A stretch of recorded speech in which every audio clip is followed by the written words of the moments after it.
આજે અમે તમારી સમક્ષ નવી સરકારી યોજના વિશેની માહિતી લઈને આવ્યા છીએ. તો ચેનલમાં વિડીયોના અંત સુધી જરૂર બન્યા રહેજો. સહાય યોજનાનું નામ છે લેપટોપ સહાય યોજના. તો આ સહાય યોજનાનો કોણ લાભ લઈ શકશે, તમે ફોર્મ કેવી રીતે ભરી શકશો, ફોર્મ ભરવા માટે તમારા પાસે શું શું ડોક્યુમેન્ટ હોવા જરૂરી છે, ફોર્મ ભરવાની છેલ્લી તારીખ શું છે, આ બધી જ માહિતી તમને આ વિડીયોમાં આપવામાં આવશે. તેના માટે વિડીયોના અંત સુધી જરૂર બન્યા રહેજો. ચેનલમાં નવા હો તો ચેનલને પણ સબસ્ક્રાઇબ કરી દેજો અને ચેનલની નોટિફિકેશન ઓન કરી દેજો. ગુજરાત રાજ્યમાં રહેતી ગરીબ અને જરૂરત હોય તેવા વિદ્યાર્થીઓને લાભ આપવા માટે ગુજરાત રાજ્ય દ્વારા એક યોજના શરૂ કરેલ છે. આ યોજનાનું નામ છે લેપટોપ સહાય યોજના. આ યોજના હેઠળ રાજ્ય સરકાર બધા વિદ્યાર્થીઓને મફતમાં લેપટોપ આપશે. રાજ્યમાં રહેતા કેટલાક ગરીબ વિદ્યાર્થીઓ લેપટોપ ન હોવાને કારણે ઓનલાઈન લેક્ચર ભરવા માટે સક્ષમ હતા નહીં. એટલા માટે ગુજરાત રાજ્ય સરકાર દ્વારા ગુજરાતમાં વિદ્યાર્થીઓને મફત લેપટોપ સહાય આપવા માટેની યોજના શરૂ કરવામાં આવી છે. સહાયના કારણે વિદ્યાર્થી સારી ગુણવત્તાવાળું લેપટોપ ખરીદી શકશે. અત્યારના સમયમાં લેપટોપની કિંમત 15,000 થી શરૂ કરીને 1,50,000 સુધીનો હોય છે. જેમ જેમ ટેકનોલોજી આગળ વધી રહી છે તેમ તેમ મોબાઈલ અને લેપટોપની માંગ પણ વધી રહી છે. ગુજરાત રાજ્ય સરકાર દ્વારા 1,50,000ના લેપટોપની ખરીદી માટે એક યોજનાની શરૂઆત કરી છે. આ યોજના દ્વારા વિદ્યાર્થીઓને લેપટોપ ખરીદવા માટે 80% સબસિડી આપશે, જ્યારે કુલ કિંમતના 20% રૂપિયા તમારે આપવાના રહેશે. જો તમે 100 રૂપિયાની વસ્તુ લો છો તો તેમાંથી 80 રૂપિયા સરકાર આપશે અને 20 રૂપિયા તમારે તમારા ઘરના કાઢવાના રહેશે. યોજના વિશે થોડુંક ટૂંકમાં જાણી લઈએ તો યોજનાનું નામ છે લેપટોપ સહાય યોજના. 2024 શ્રમ અને રોજગાર મંત્રાલય દ્વારા આ યોજનાનો લાભ આપવામાં આવે છે. યોજનાની શરૂઆત 2020માં કરવામાં આવી હતી. લાભાર્થી કોને લાભ મળી શકે છે તો ગુજરાત રાજ્યના અનુસૂચિત જનજાતિના વિદ્યાર્થીઓ પ્લસ અન્ય જે આર્થિક રીતે પછાત વિદ્યાર્થીઓ છે તેમને આ યોજનાનો લાભ આપવામાં આવશે. યોજનાનો હેતુ જનજાતિના વિદ્યાર્થીઓને કોમ્પ્યુટર અથવા લેપટોપ માટે તથા ધંધા માટે નાણાકીય લોન આપવાની છે. લોનની રકમ 1,50,000 સુધીની છે. વ્યાજ દર 4% છે.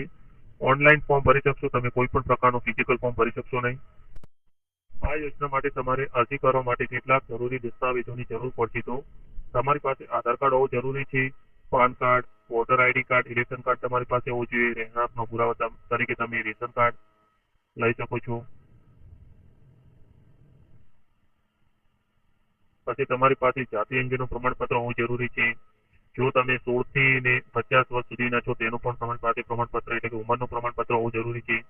વાર્ષિક આવકનો દાખલામાં જો તમે ગામડાના છો તો તમારી પાસે તલાટીનો વાર્ષિક આવકનો દાખલો હોવો જોઈએ, અથવા તમારી પાસે તાલુકા વિકાસ અધિકારીનો વાર્ષિક આવકનો દાખલો હોવો જરૂરી છે.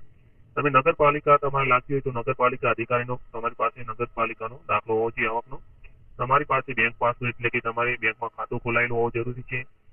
પાસપોર્ટ સાઇઝના ફોટોગ્રાફ્સ હોવા જોઈએ. જો તમે કોમ્પ્યુટર કોર્સ કરેલો હોય તો તમારી પાસે કોમ્પ્યુટરનું સર્ટિફિકેટ પણ હોવું જરૂરી છે. રિટેલ સ્ટોરથી કોમ્પ્યુટર કે લેપટોપ વેચવાનો અનુભવ હોવો જોઈએ તમારી પાસે. તમારી જમીનના 7/12ના ઉતારા અને 8ની નકલ જો હોય તો તે પણ તમારે રજૂ કરવાની રહેશે. આ યોજના હેઠળ તમે કેવી રીતે અરજી કરી શકો છો તો સૌપ્રથમ તમારે આ વેબસાઇટનો સંપર્ક કરવાનો છે. તેના પર જઈને આદિજાતિ વિકાસ નિગમ ગુજરાતની સત્તાવાર વેબસાઇટ પર જવાનું છે. તેના હોમ પેજ પર એપ્લાય ફોર લોન બટન પર ક્લિક કરવાનું છે તમારે. હવે એક નવું ઓપ્શન ખુલશે જેનું નામ છે ગુજરાત ટ્રાઇબલ ડેવલપમેન્ટ કોર્પોરેશન હશે. રજીસ્ટ્રેશનના વિકલ્પો પર તમારે પસંદ કરવાનું રહેશે. જેમાં તમારું હાલ જે મોબાઈલ નંબર જે કાયમી છે તે દાખલ કરીને તમારા મોબાઈલ નંબર ઉપર એક ઓટીપી આવશે તે દાખલ કરવાનું રહેશે. તમને તમારો નવો લોગિન આઈડી અને તમારો નવો પાસવર્ડ મળી જશે. હવે નવા પેજ પર લોગિન કરવા માટે તમારું લોગિન આઈડી અને પાસવર્ડ નાખીને જે પણ વિગત માંગવામાં આવી છે તે સંપૂર્ણ વિગત ભરીને તમે પ્રિન્ટ આઉટ લઈ શકો છો ફોર્મની. જેથી તમારે કોઈ પણ સમયે ફોર્મ હાજર કરવું હોય તો ફોર્મ કન્ફર્મ થયા પછી તમારે ફોર્મની પ્રિન્ટ આઉટ લઈ લેવાની છે. જેથી સરકાર દ્વારા જ્યારે પણ તમારી પાસે ફોર્મની પ્રિન્ટ માંગવામાં આવે તો તમે રજૂ કરી શકો.